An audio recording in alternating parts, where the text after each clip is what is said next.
maging ang mga estudyante sa epekto ng EDSA People Power Revolution sa ating bansa. Mayroon nagsasabing walang nagbago sa Pilipinas mula pa noong 1986 People Power na nagpatalsik sa diktador na dating Pangulong Marcos. May nagsasabi naman na malaki ang pinagbago ng ating bansa. Yan po ang palitang minalit ni Florante Catano.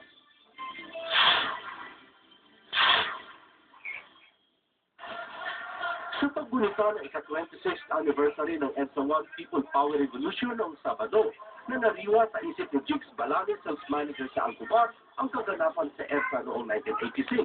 Pero nanulumo siya dahil pagkatapos ng 26 na taon, wala raw nagbago sa ating bansa.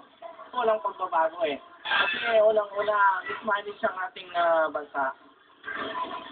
Pangalawa, hindi ma-regulate ng ating gobyerno ang mga business sectors. Tungkol naman sa corruption, palagay ko minimal na lang eh.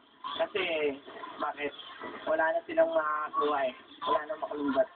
Mataas pa rin daw ang bilihin at patuloy na naghihirap ang mga mahihirap. Pero hindi nawawala ng pag-asa ang OFW na ito dahil may tiwala siya sa tuwid na daan na pamamahala ni Pangulong Noynoy Aquino.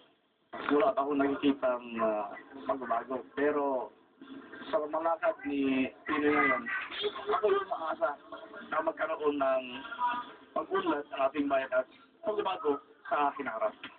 Iba-iba rin ang opinyon ng mga estudyante dito sa Damam tungkol sa EDSA People Power. Unang-una po, hindi na diktador ang namumuno sa ating bansa. At higit sa lahat, natatamo na ng mga Pilipino ang higit na kalayaan na kanilang inaasam dati. Wala pa akong alam sa EDSA People Power Revolution. Pero nakita ko po sa TV ang anniversary celebration nito at maraming tao.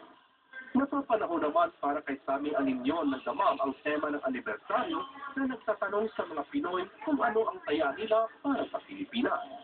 Ang saya ko po, ambag ko sa bansang Pilipinas ay isang pagiging OFW po na nagtatapat ito sa Saudi Arabia. Every month po kami nagpapadala ng remittance which is nakatulong sa ekonomiya ng ating bansa. Nagbabalita sa Middle East, Florante Catano, Damam, Saudi Arabia.